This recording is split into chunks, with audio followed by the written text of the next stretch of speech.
सबसे पहले आपको बहुत बहुत धन्यवाद कि आपकी वजह से हमको कितना ज्ञान मिलता है, आप कितनी अच्छी-अच्छी बातें बताते हैं। और दूसरा, आपसे जुड़ने के बाद मुझे कितना कुछ नया सीखने को मिला। मुझे मतलब लिटरली कमल का फूल खोलते कैसे मुझे वो भी आपके पास आने के बाद ही पता चला। मुझे बहुत मतलब इन शॉर्ट मुझे बहुत कुछ नया-नया सीखने को मिला है आपके पास आने के बाद।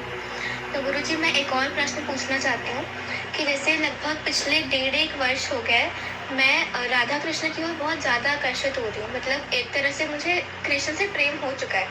मतलब मैं वैष्णव तिलक भी लगा रही हूँ। जब मैंने आपसे पूछा था एक बार, तो मुझे कई महीने हो चुके हैं वैष्णव तिलक लगाते हुए। तुलसी माला भी मैंने धारण करी हुई है।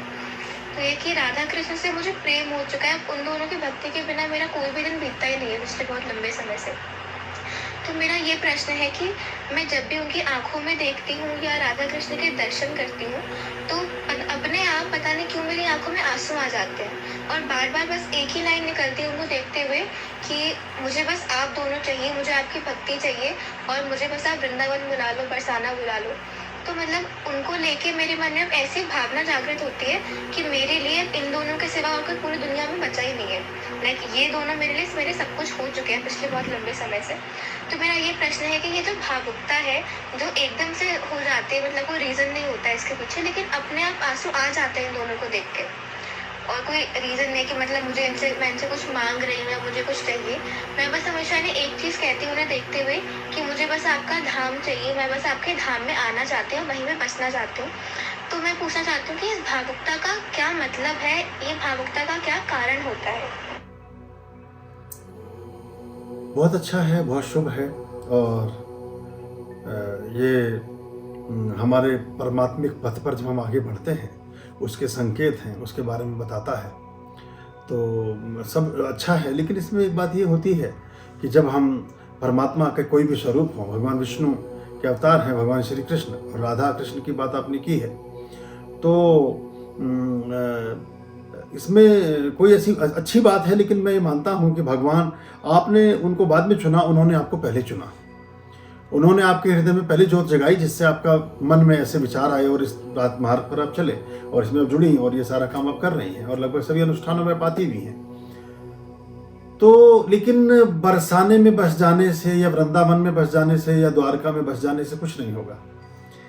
आप बस जाएं परमात्मा के हृदय में और वो बस जाएं आपके हृदय में, तो वही बरसाना है, वही वर्षा है फिर हर चीज़ की।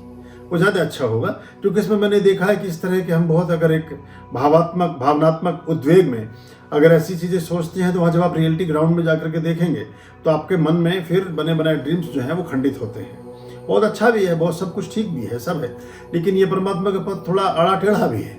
तो मैं चाहता हूँ कि ये पुष्प जो है पूरी दुनिया में खिलें, किसी एक क्यारी में ही क्यों, किसी एक गाँव, एक गली, एक शहर में ही क्यों, जो जहाँ भी परमात्मा से भरा पूरा है वो वहीं महके, वहीं वो पुष्पित हो, वहीं पल्लवित हो, वहीं उसकी मकरंद, वहीं उसकी सुगंध, वहीं उसकी सुरभि सभी दिशाओं को आलोकित करे और सुगंधित करे, तो सारा वातावरण अच्छा होगा ना, और लोगों को भी प्रेरणा मिलेगी। अब सारे अच्छे लोग इकट्ठे होकर के अगर एक जगह हो गए तो फिर समाज में सब तरफ गंदगी ही रह जाएंगे। तो आप जहाँ हैं वहीं रहें और वहीं परमात्मिक पथ पर रहें, ताकि और आपके निकटतम जो लोग हैं वो भी आपको देखें और आपसे प्रेरणा लें, आपके जीवन से प्रेरणा लें, आपके इस भावना से प्रेरणा लें, और आप समाज में वहीं रह करके अच्छाई का एक स्रोत बन सकें।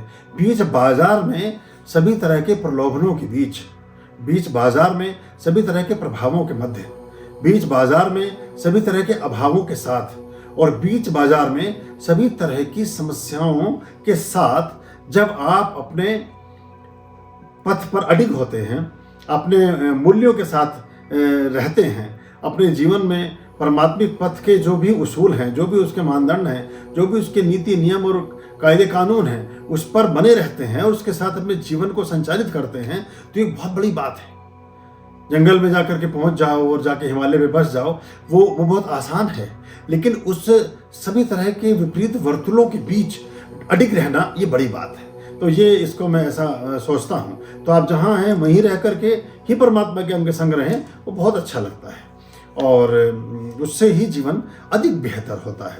आप जाना चाहें, मैं मना ही नहीं करूँगा, आप जाएं जरूर, लेकिन आपको परमात्मा ने चुना है, आपने नहीं चुना है।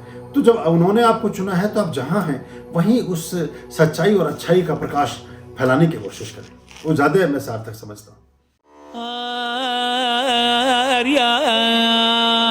अभयाम्बा भज रे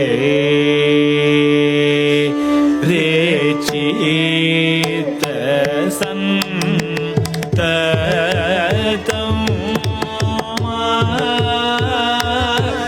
मायाम्